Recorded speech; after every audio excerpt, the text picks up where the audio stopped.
California Governor Gavin Newsom is looking to cease business with a major corporation over the abortion pill. It's in response to Walgreens announcing it will not distribute the abortion pill to nearly half of the country at the request of 20 conservative attorneys general.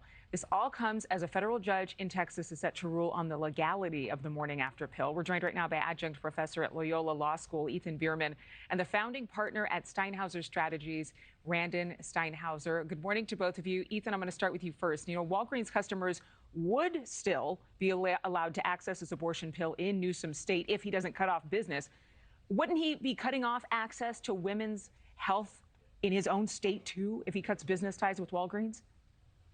Not at all. As a matter of fact, most people in California don't pick up their prescriptions from Walgreens. And what we're talking about from this governor is actually standing up for individual rights in this country against big government overreach from the right-wing states that have this false pseudo-religious belief regarding, unless they're Catholic, regarding the idea of when life begins, which has been rejected by every major religion other than the Catholic Church.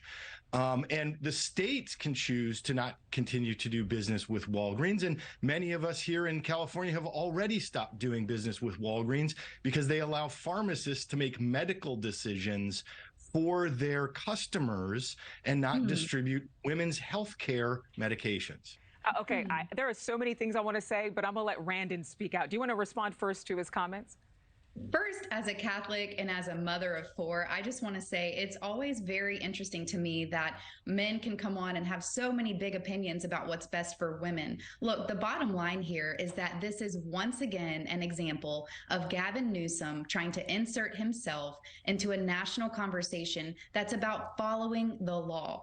They are just trying to follow the law that's on the book. This actually doesn't even affect California. But at the end of the day, what's happening is that Walgreens right now is already closing their retail stores in California because of the lawlessness and crime and theft that is happening under Gavin Newsom's time as tyrannical governor. So this conversation really needs to focus on if what's best for women would be getting crime under control in that state. Ethan, I have to say, Walgreens, a federal judge ruling, Walgreens can be held responsible for contributing to San Francisco's opioid crisis. So it's interesting, isn't it interesting that the governor of California, though he's not staying in the business of his own state, he's going national, didn't decide to ban this drug company when it was the opioid crisis, but is deciding to do it for the morning after pill.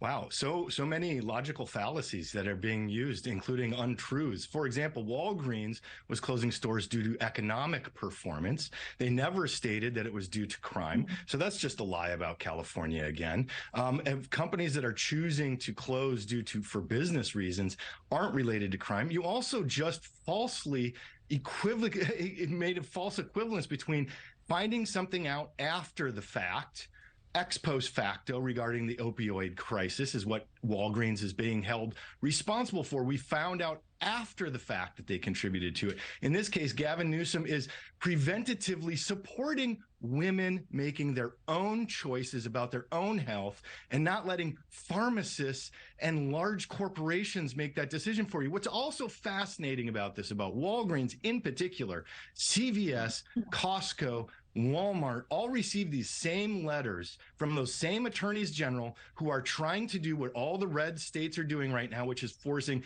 big government regulations into people's personal lives by deciding for them what they can and cannot do for themselves. All of these other major corporations chose to ignore that letter from those attorneys general and allow themselves to continue operating until a court rules otherwise. So this whole idea about Walgreens and all of these fallacies are just totally wrong, and Walgreens made a poor decision. We have to mention that Ethan stopped shopping at Walgreens since their operations do not align with Ethan's beliefs.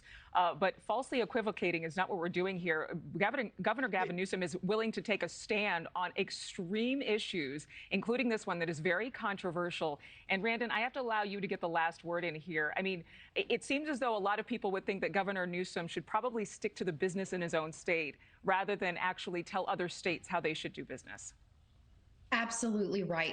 I just have to point out, I live in Texas. We don't have to lock up our toothbrushes and deodorant behind a secure case in our Walgreens. So, absolutely, it's lawlessness and crime in Gavin Newsom's California. And at the end of the day, if he's so concerned about the government contracts that California engages in, I would like to know, is he still engaging in government contracts with the Communist Party of China, which does more to undermine human rights and right now has concentration camps with ethnic minorities cleansing happening. So this is again a political stunt by Gavin Newsom trying to insert himself into a national conversation that isn't even affecting California women. You just showed, hang on, you just showed Ron DeSantis making a stand about First Amendment law, and you're picking on Gavin Newsom? Picking on, I don't think anybody, I'll say, excuse me now, I don't think anybody's picking on Gavin Newsom, but I think that whether you are pro-choice or pro-life, the fact that Governor Newsom is deciding to take this kind of a stand and ban an entire corporation in his state, and then claiming government overreach when he could be accused of government overreach himself. We're done. Thank you so much. Randon, you were great to have on. So are you, Ethan. We appreciate your time. Thank you, guys. Thank you. Well, that was fun. Could have kept going, I think. I think so.